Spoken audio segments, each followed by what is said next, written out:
que é positivo em Hegel é essa tentativa de compreender a realidade enquanto movimento.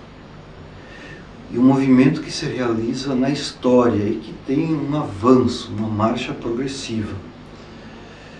E Hegel tenta aconselhar o percurso histórico, que muitas vezes é um percurso dramático que a humanidade realiza, como um percurso lógico, de um espírito que volta sobre si. E aqui que está a dificuldade. Como nós veremos mais adiante, Schopenhauer vai ser um inimigo filosófico de Hegel. Vai dizer que a história ela não transcorre racionalmente, porque a história é uma sucessão de guerras, de sofrimentos, e não tem esse percurso lógico. Hegel se esforça bastante para provar esse movimento, mas ele tem que forçar bastante a história efetiva, porque é difícil encontrar esse fio condutor de uma razão progressiva, né? Se nós formos analisar politicamente, desde a democracia grega de Péricles até Donald Trump, nossa época, veremos que não há um avanço na política, né? Ao contrário, parece que estamos caindo num precipício, né? Que politicamente nosso mundo está muito complicado. A própria democracia vive uma crise radical. Como um exemplo para mostrar o problema que a dialética de Hegel enfrenta. Mas vejamos como Hegel tenta explicar as etapas dialéticas da história do mundo. E está muito preocupado em mostrar como a racionalidade avança de modo impetuoso, a liberdade, em 4 momentos da história humana. O primeiro momento é o mundo oriental. E o mundo oriental seria a infância da humanidade, seria esses impérios como o Japão, a China, a Índia, o mundo antigo, o Império Babilônico.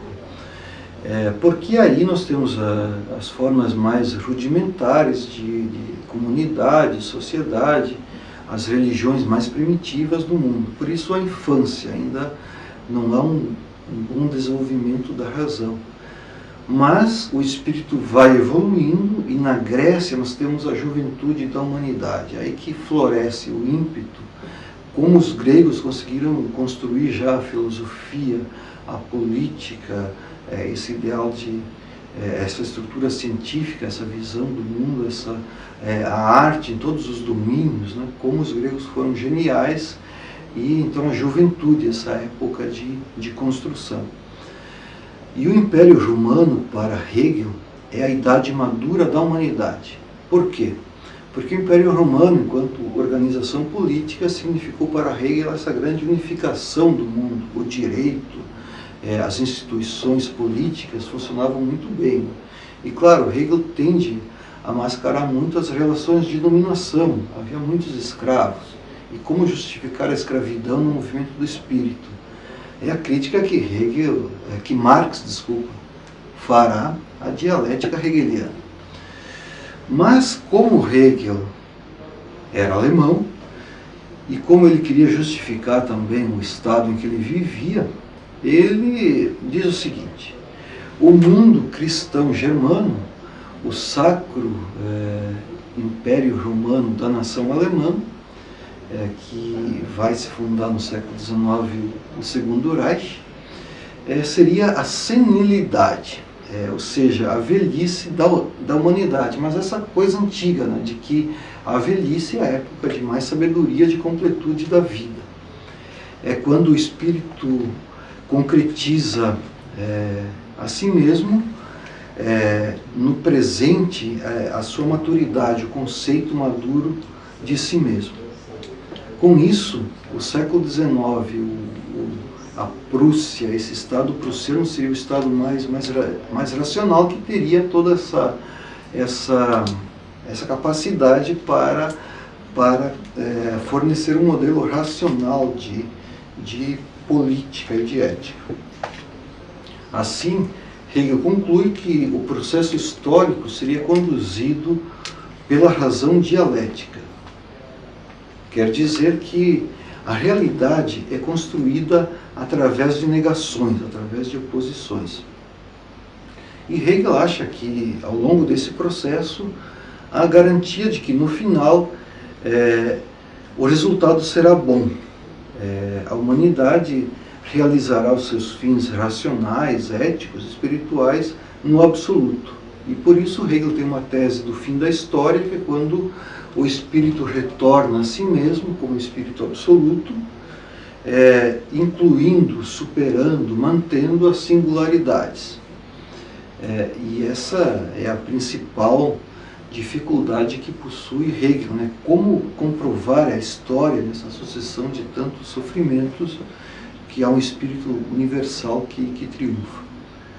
E é por isso que Hegel quer dizer que o absoluto é o que há de mais concreto. E ao mesmo tempo ele diz que há uma necessidade lógica que preside todos os momentos da vida individual, da consciência individual e de tudo o que acontece no mundo. E o trabalho do negativo permite a reconciliação de todas as contradições, então do quente, do frio, do dia, da noite. Em tudo há opostos. Hegel vai influenciar a filosofia do século XIX e do século XX de um modo determinante, né? Porque Marx vai assumir, a esquerda hegeliana como um todo, essa missão que o filósofo tem de compreender o presente, o caráter não conciliado dessas contradições do tempo presente. E Foucault, né, que valoriza Hegel até certo ponto, disse que Hegel inaugura a ontologia do presente, a ontologia da atualidade, o esforço para apreender os momentos vividos em sua singularidade. Mas o problema, e aqui a pergunta que podemos colocar como crítica a Hegel é a seguinte: se o que conta é aquilo que é atingido ao fim do processo, o esforço em atingir o absoluto não leva à perda da singularidade, ou seja, se Hegel se preocupa tanto em chegar ao absoluto, como salvar o que há de mais singular, as paixões, o caráter único da vida humana, da vida de cada um. Esse é o problema. Por isso que Hegel vai ter que analisar a história do cristianismo como um desdobramento da liberdade infinita e plena. No fundo, é uma teologia filosófica que ele está fazendo, né? Então, a liberdade, aos poucos, ela vai se desenvolvendo. Nos gregos, ela estava condicionada à escravidão. No cristianismo, temos já uma liberdade mais democrática, porque o cristianismo é voltado a todos os seres humanos, e aí temos a perspectiva de um fim da história. E Hegel, que era luterano, achava que Lutero tem um momento fundamental, porque a partir de Lutero é que o homem se determina de modo mais forte a si mesmo como um ser livre. E eu cito aqui o Karl Lewey, que diz o seguinte: a libertação da consciência individual da autoridade universal do Papa criou a condição pela qual a vontade do homem poderia se decidir pela construção de um Estado racional, cujo princípio seja a ideia cristã de liberdade e igualdade. Mas seria um avanço dentro do cristianismo. E para concluir essa parte sobre a história, eu queria trazer aqui uma crítica que Marx faz a Hegel. Marx vai dizer o seguinte, com essas palavras aproximadas, que Hegel se preocupou em reconstruir a história passada, em mostrar que a realidade atual ela é o resultado de oposições e contradições ocorridas ao longo do tempo histórico, mas não se preocupou com o futuro. Hegel compreende então, o mundo germânico cristão, a época dele, como o momento mais elevado da história do espírito, tentando nivelar todas as contradições próprias do mundo social, da sociedade da época, mas mascarando a exploração, a desigualdade, as injustiças do mundo, do trabalho. E é isso que Marx vai tentar salvar, né? como manter essa abordagem da transitoriedade das coisas, ao mesmo tempo que nós temos aqui um mundo moderno cheio de contradições. E por isso nós vamos tratar da arte agora, nessa parte final, mostrando que o século XIX, a arte tem uma grande importância, porque também é um modo como a modernidade reflete sobre si mesma. E eu queria aqui citar inicialmente Baudelaire, que lá por 1850, nessas décadas, ele tenta elaborar a crise do mundo moderno através da arte. E depois vermos como Hegel vai se posicionar em relação à arte. Sobre Baudelaire. Baudelaire, ele escreveu seus poemas, que são geniais, As Flores do Mal, após Hegel, após o fracasso dessas tentativas revolucionárias, das quais Marx participou, em 1848. E é uma época de grande pessimismo e de grande desilusão em relação à política. Isso não tem nada a ver com a nossa época, porque a política para nós é um campo que nós somos otimistas, porque a política brasileira é um exemplo de democracia, de participação, os políticos eles são representativos. Faço essa ironia porque outras épocas também tiveram crises políticas e nós temos a nossa, no nosso tempo. Mas Hegel vivia numa época de um grande otimismo político, né? Se achava que a filosofia poderia contribuir para uma nova ordem política. E do mesmo modo, Augusto Comte. Né? Mas a Revolução de 1848, ela fracassou e mostrou que a política é um campo em que pode haver fracassos enormes. Por isso Baudelaire achava que os artistas poderiam fugir dessa dinâmica da sociedade capitalista, burguesa, que via tudo como uma mercadoria, como objeto de lucro. A arte poderia ser uma fuga, um espaço em que poderia haver liberdade. Do mesmo modo que Hegel, Baudelaire vê como característica dos modernos a liberdade do sujeito, para o que é mais importante na vida. Depois de Hegel, é colocada em questão a liberdade absoluta do espírito para si mesmo, a ideia de uma consumação da história. Mas Hegel, e é isso que eu queria salientar, Hegel é também o fim de uma época, é o fim de uma época que acreditava que a filosofia racional poderia dar uma solução para todos os problemas da vida humana e dar um sentido, um valor definitivo à vida humana. E é assim que Hegel vai compreender as três formas históricas da arte. Assim como Hegel construiu uma filosofia da história, desde o mundo antigo até o mundo moderno, ele divide a história da arte em três grandes momentos. O primeiro momento é a arte simbólica.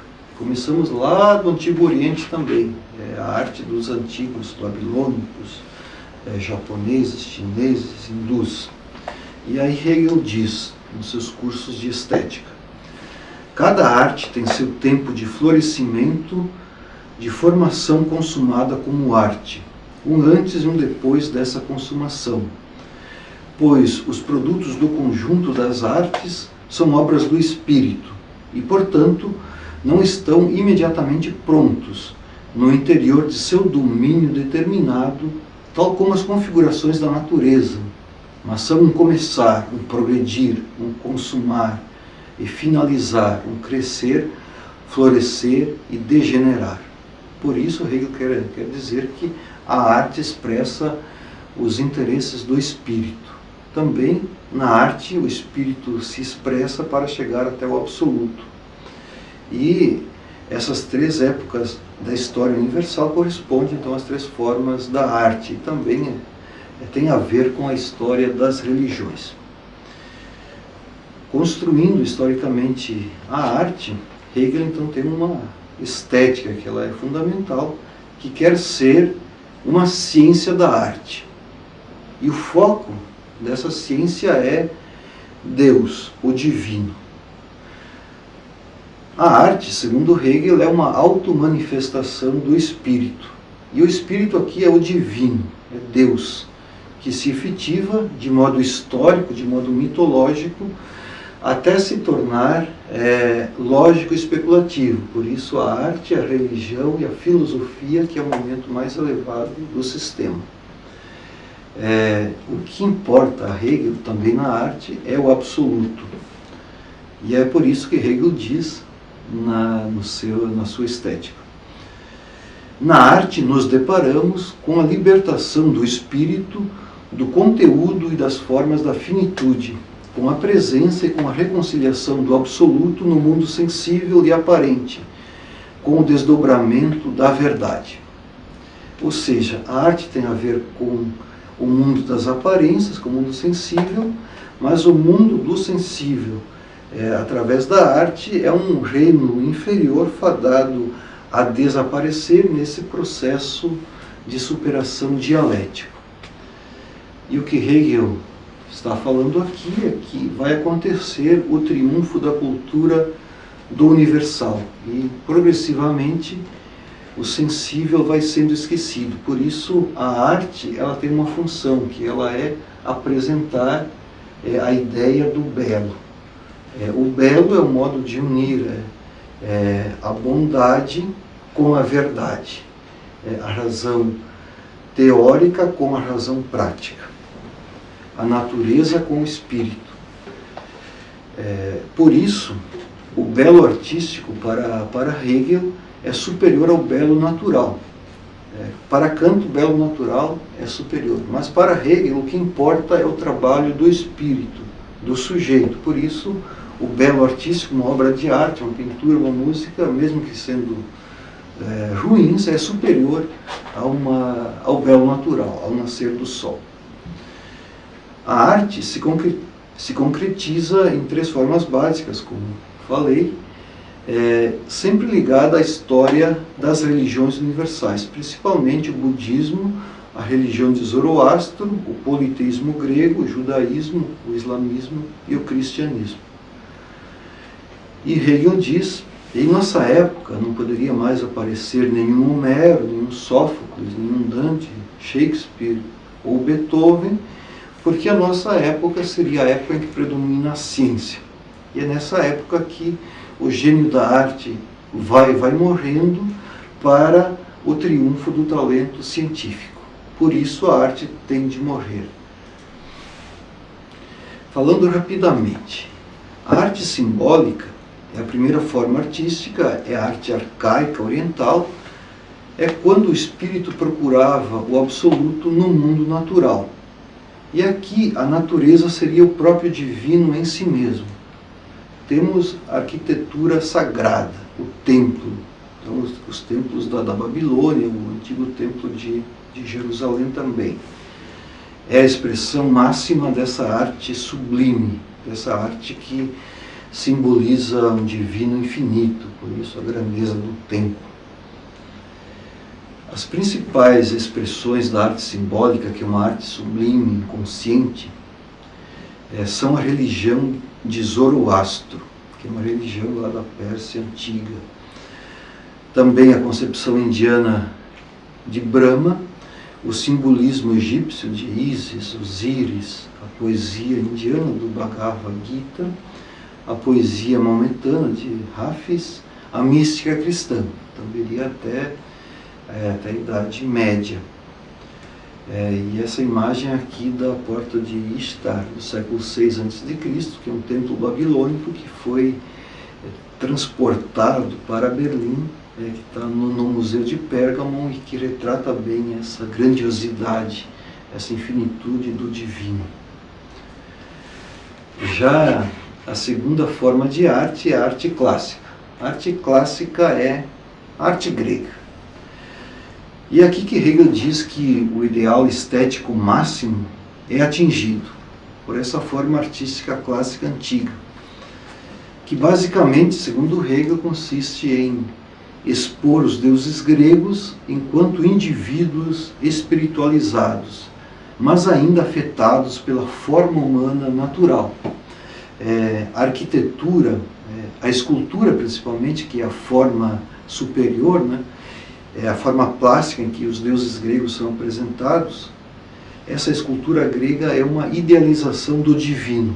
O divino aparece sob forma humana, mas uma forma humana idealizada.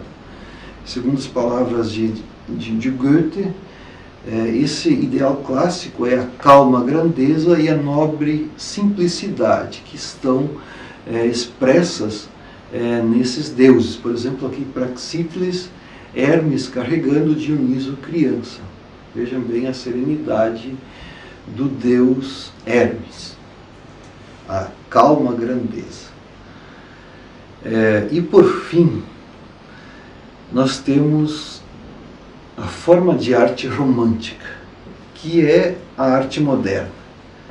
É o último momento da história da arte, mas não é a forma mais elevada. Aqui nós temos o triunfo da religião mundial cristã, a aparição histórica da subjetividade infinita, que nós vimos sobre o romantismo. Por isso eu vou apenas aqui dizer que para Hegel a poesia, a pintura e a música são os modos mais apropriados para expressar o mundo interno do espírito. Enquanto forma artística, o romantismo é inferior ao clássico antigo, mas é superior à medida que expressa os interesses do espírito e da subjetividade.